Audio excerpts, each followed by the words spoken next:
When my father saw my name on the Forbes Billionaire list, his face went completely white. The same man who told a room full of strangers that I was worthless was now staring at an article calling me the youngest female tech mogul in history. But the revenge I had planned for him was far more devastating than he could ever imagine. My name is Aubrey, and for 26 years, I believed I was exactly what my father said I was: worthless, directionless, and destined for mediocrity. But sometimes the people who hurt you the most end up fueling the fire that transforms you into everything they said you could never be.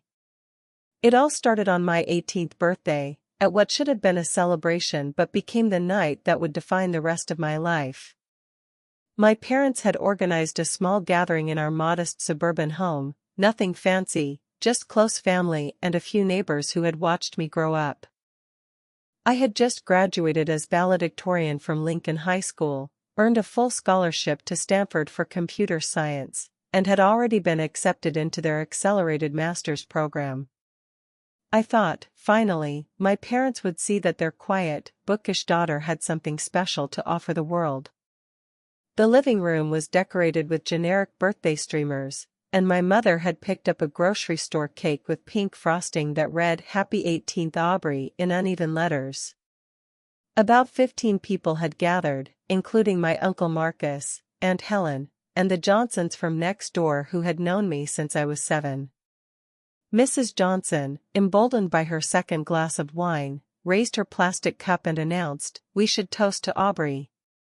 Stanford University, can you believe it? And with a full scholarship too." The room fell into an expectant silence as everyone turned to look at my father, waiting for him to express his pride in his daughter's achievements. I remember holding my breath, hoping that this would finally be the moment he acknowledged that I had value. Instead, my father set down his beer with deliberate force and looked around the room with the expression of a man who had been pushed too far. "Pride," he said, his voice cutting through the cheerful atmosphere like a blade. "You want me to be proud of academic fantasies and unrealistic expectations?" The temperature in the room seemed to drop 10 degrees. Uncle Marcus shifted uncomfortably, and I saw my mother's face tighten with the familiar look of someone bracing for impact. "Robert," my mother whispered, a weak attempt at damage control that came too late. But my father was just getting started. Years of what he considered disappointment in his only child came pouring out in front of our neighbors and family friends. "You know what I see when I look at Aubrey?" he continued, his voice growing louder and more venomous. "I see someone who thinks she's special because she can memorize textbooks. Someone who has no idea what the real world is actually like." Mrs. Johnson looked like she wanted to disappear into the couch cushions. Uncle Marcus stared at his shoes, clearly uncomfortable with the direction this conversation was taking. "Stanford scholarship," my father laughed bitterly. "What good is a scholarship when you don't have the character to back it up? When you've never worked a real job, never faced real challenges, never proven that you can handle anything more demanding than sitting in a classroom?" I felt my face burning with humiliation, but I couldn't move, couldn't speak, couldn't do anything but stand there while my father systematically destroyed my achievements in front of everyone who mattered to me. "You want to know the truth?" he said, turning to face me directly. "The truth is that even strangers walking down the street have more value than you do. At least they're honest about their limitations. At least they don't pretend to be something they're not." The words hit me like physical blows. Around the room, I could see the shock and discomfort on people's faces, the desperate desire to be anywhere else but witnessing this moment. "Even strangers are worth more than you," he repeated, as if the first devastation hadn't been complete enough. "Because strangers don't disappoint the people who love them by living in a fantasy world where academic success means anything in the real world." Mrs. Johnson's wine glass trembled in her hand. Uncle Marcus looked like he was considering intervening but couldn't find the words. My mother continued to stare at the carpet pattern, apparently fascinated by its design. That night, I lay in my childhood bedroom, still wearing my birthday dress, staring at my Stanford acceptance letter and wondering if everything I had believed about myself was a lie. Maybe I was living in a fantasy. Maybe I was pretending to be something I wasn't. Maybe the smartest thing I had ever done was actually the most foolish. But as I sat there in the darkness, something inside me shifted. Instead of accepting his assessment as truth, I made a decision that would change everything. I decided to prove him so spectacularly wrong that the entire world would witness his error in judgment. The next morning, I applied for early admission to Stanford's summer research program. I wasn't supposed to start until fall, but I wanted to begin immediately. More importantly, I wanted to do it completely alone, without any financial support from him, without his approval, without anything except the burning motivation that comes from being told you're worthless by the person who should love you most. Stanford in the summer was a different universe from the comfortable suburban life I had known. I worked 4 different jobs to pay for housing, food, and the research materials I needed. Early morning shifts at a campus coffee shop, afternoons cleaning laboratory equipment, evenings tutoring struggling undergraduate students, and weekends doing data entry for the computer science department. I survived on 3 hours of sleep and lived on energy bars and instant coffee. My research focused on developing artificial intelligence algorithms that could predict and prevent cybersecurity breaches before they happened. It was work that required not just theoretical knowledge, but the kind of practical problem-solving skills my father had always insisted I lacked. The first year was brutal. I made mistakes that cost weeks of progress. I had projects fail so completely that I had to start from scratch multiple times. There were nights when I called my mother, desperate for some kind of emotional support, only to have her tell me that my father still believed I was playing computer games instead of preparing for a real career. But failure taught me something my suburban upbringing never could: resilience. Every collapsed project made me more innovative. Every impossible deadline made me more efficient. Every moment of doubt made me more determined to prove that his assessment of my worth was not just wrong, but catastrophically wrong. The breakthrough came during my second year, in the middle of winter when I was surviving on pure determination and stubbornness. I had been working on an AI system that could analyze network traffic patterns and identify potential security threats in real time, but every iteration had significant flaws. That's when I had what could only be described as a moment of inspiration born from desperation. Instead of trying to create one perfect algorithm, what if I created a network of smaller AI systems that could work together, learning from each other and adapting to new threats faster than any single system could? The idea seemed almost too simple, but sometimes the most elegant solutions are the ones that make you wonder why nobody thought of them before. I spent 96 hours straight in the computer lab, coding, testing, and refining my approach. By the 4th day, I was hallucinating from exhaustion, but the results were undeniable. My AI network didn't just work, it exceeded every benchmark in cybersecurity literature. It could predict and prevent attacks that traditional systems couldn't even detect. Dr. Sarah Chen, my faculty advisor, took one look at my results and immediately called the department head. Within a week, I was presenting my findings to a panel of professors and industry experts who normally wouldn't have given a graduate student 5 minutes of their time. "This is revolutionary work," Dr. Patricia Williams, the computer science department chair, told me after my presentation. "Aubrey, do you understand the implications of what you've created?" I understood that I had solved a problem that had been costing companies billions of dollars annually. I understood that my solution could protect everything from individual personal data to national infrastructure systems. But what I didn't understand yet was how dramatically this would change my life.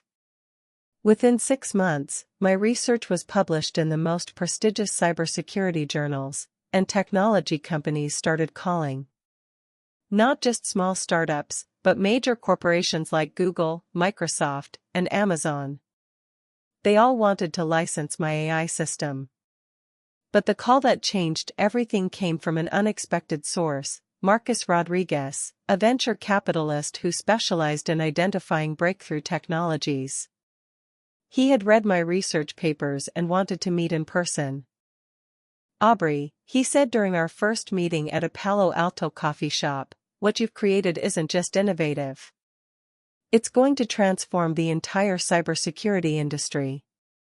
Have you considered starting your own company?" Starting my own company had never occurred to me. I was focused on research, on proving my capabilities, on building something meaningful. But Marcus explained that my technology was too valuable and too revolutionary to simply license to other companies. "You could build something extraordinary," he told me. "Something that would make you not just successful, but genuinely wealthy. We're talking about technology that every company in the world is going to need." That conversation led to the founding of SecureNet AI, my cybersecurity company. Marcus became my initial investor, providing $2 million in seed funding. But more importantly, he believed in my vision when most of the tech world still saw me as just another graduate student with an interesting research project. The first 2 years of building SecureNet were intense. We worked 18-hour days, hired the best engineers we could find, and focused obsessively on perfecting our AI system. I lived in a cramped apartment, drove a 10-year-old Honda, and reinvested every penny back into the company. But the results spoke for themselves. Our AI system could prevent cyber attacks that cost companies millions of dollars in damages. Major corporations started implementing our technology, and the demand grew faster than we could handle. By year 3, we were protecting the computer networks of Fortune 500 companies, government agencies, and financial institutions. Our annual revenue hit $50 million, and venture capital firms were offering to invest at valuations that seemed almost surreal. The moment I knew we had truly succeeded came when IBM offered to acquire SecureNet for $1.2 billion. I was 24 years old, and suddenly I was being offered more money than I had ever imagined possible. But I turned them down. Not because the offer wasn't generous, but because I realized that SecureNet was just the beginning. My AI technology had applications far beyond cybersecurity. We could revolutionize everything from financial fraud detection to medical diagnosis systems.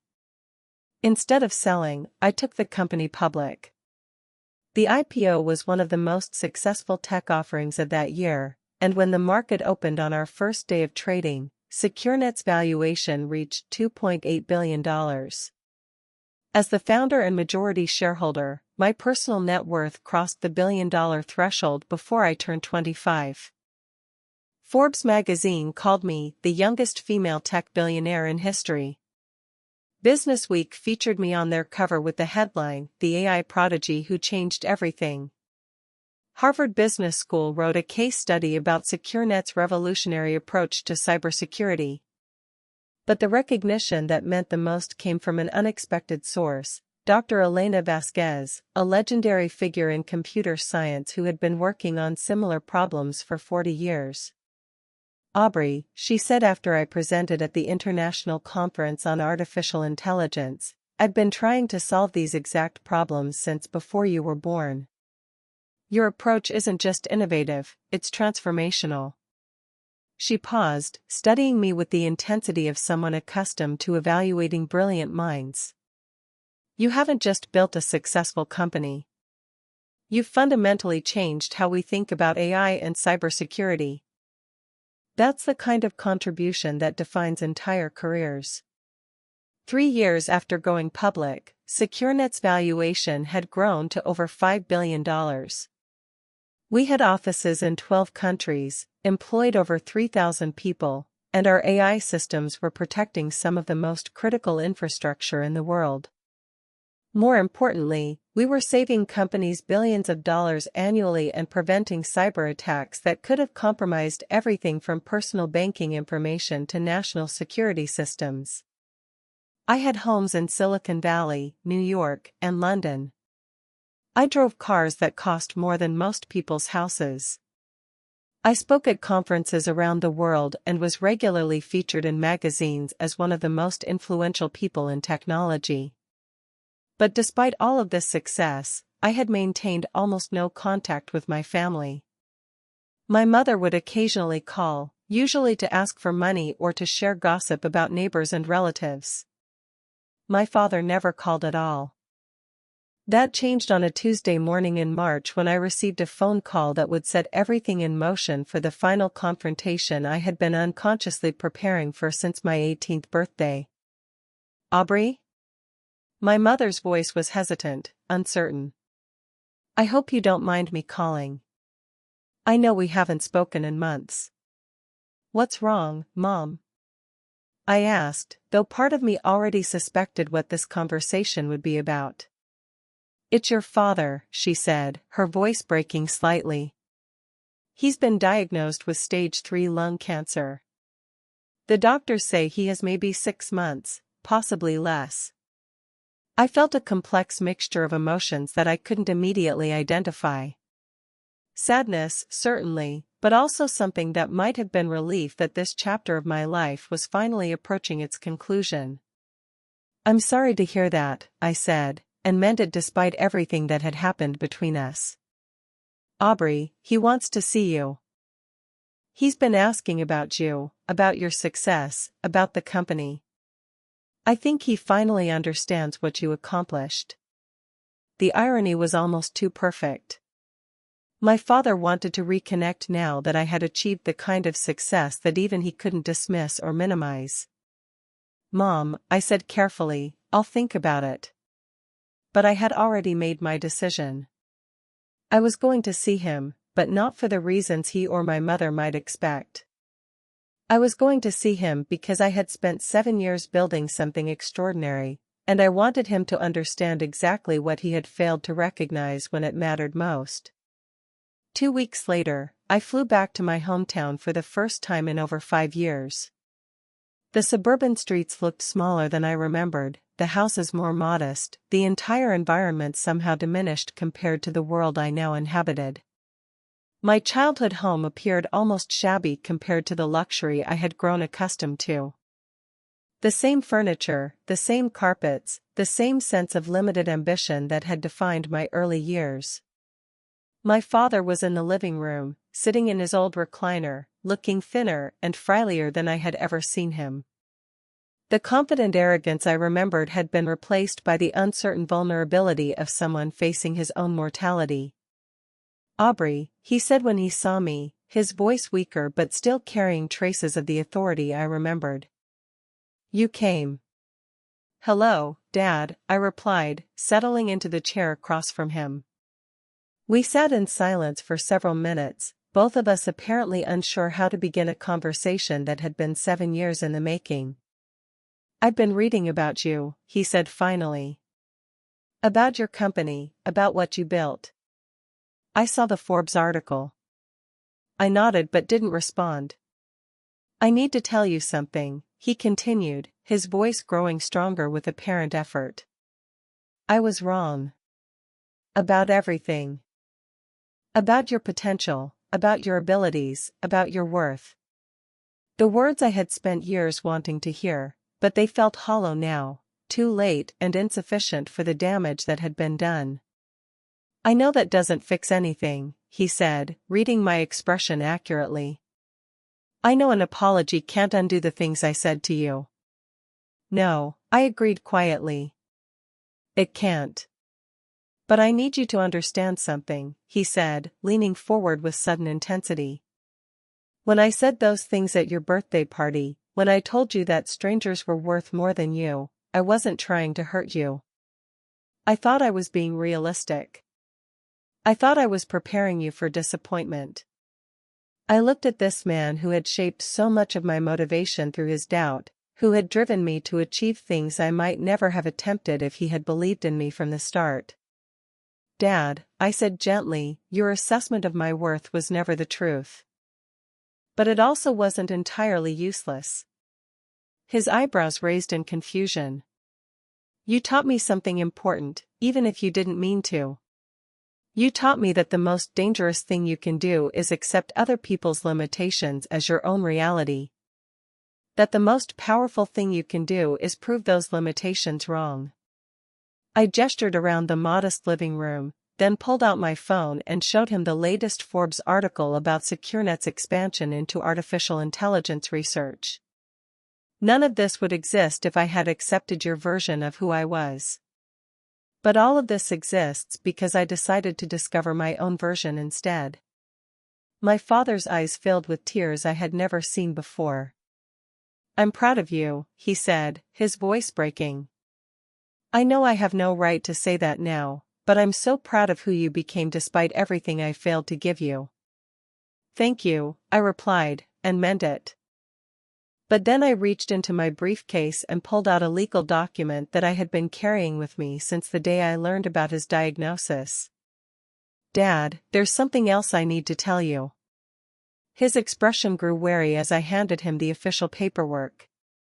What is this? He asked, scanning the first page with growing confusion. It's a deed, I explained calmly. I bought this house 6 months ago. In fact, I bought this entire neighborhood. 32 houses total, including the one we're sitting in right now. His face went completely white as he processed this information. You own our house? I own everything within a 3-block radius, I confirmed. The plan is to demolish all of these houses and build a technology campus for SecureNet's new research division. It'll employ about 2,000 people and focus on developing the next generation of AI systems. The legal document trembled in his hands as he read the details of my acquisition. The property values in this neighborhood have been declining for years, I continued conversationally. Most of your neighbors were happy to sell for well above market value. But I wanted to talk to you personally before we finalize the construction timeline. You're going to tear down our house? He whispered. I'm going to build something meaningful where this house used to stand, I corrected. Something that will employ thousands of people, contribute to scientific progress, and generate millions of dollars in economic activity for this community. I paused, letting the full implications sink in. The same house where you told me I was worthless is going to become the foundation for technology that will change the world. My father stared at the demolition timeline in the contract, his hands shaking with something that might have been shock or recognition or both. Aubrey, he said finally, his voice barely audible, what you've accomplished, it's extraordinary. But this feels like revenge. I considered his words carefully before responding. Dad, this isn't revenge. Revenge would be tearing down your house out of spite. This is transformation. I'm turning the place where you told me I had no value into something that will create value for thousands of people. I stood up, preparing to leave this house and this conversation behind forever. You told me that strangers were worth more than I was. So I built a company that protects millions of strangers from cyber attacks. You said I was living in a fantasy world. So I created technology that prevents very real financial crimes and data breaches. I reached the door, then turned back one final time. And now, the house where you said those things is going to become a place where the next generation of innovators will build technologies we can't even imagine yet. As I walked out of my childhood home for the last time, I heard my father call my name, but I didn't turn around. 6 months later, my father passed away peacefully in a hospice facility. The demolition of our old neighborhood began the following week, and construction on the SecureNet research campus started immediately after. But here's the part that even I hadn't anticipated, the twist that made this story complete. Among the papers we found in my father's belongings after he died was a handwritten letter addressed to me, dated just 2 days before his death. The letter revealed that he had been secretly following my career from the very beginning. He had subscriptions to every tech magazine that had ever featured me. He had printed copies of every article about SecureNet. He had been tracking our stock price daily and had apparently invested his entire retirement savings in our company immediately after we went public. The investment that had started at $10,000 was now worth over $2 million. But the most shocking part was what he had done with that money. He had established a scholarship fund at Stanford University, specifically for students from modest backgrounds who wanted to study artificial intelligence and cybersecurity. The scholarship was called the Aubrey Thompson Excellence Fund, and he had structured it to provide full tuition, housing, and research support for students who demonstrated both academic brilliance and the kind of determination that comes from being underestimated. In his letter, he wrote, "I spent your entire childhood failing to see your potential, but I want to spend whatever time I have left making sure other young people like you get the support and encouragement I never gave you. My name is Aubrey Thompson, and my father was wrong about everything except one thing. He was right that I would prove him wrong so completely that the world would bear witness to his error. But what he didn't understand until the very end was that the greatest revenge isn't destroying the people who hurt you. It's building something so meaningful, so valuable, so transformational that their inability to see your worth becomes irrelevant." The SecureNet Research Campus now sits where my childhood home used to stand, and every day, hundreds of brilliant minds work there to solve problems that will make the world safer and more connected.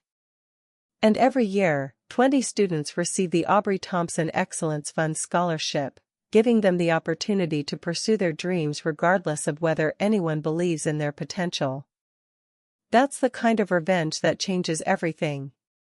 Ending twist: the father had been secretly following Aubrey's success all along, invested his life savings in her company, and used the profits to create a scholarship fund in her name, turning his lifetime of doubt into a legacy of supporting other underestimated students.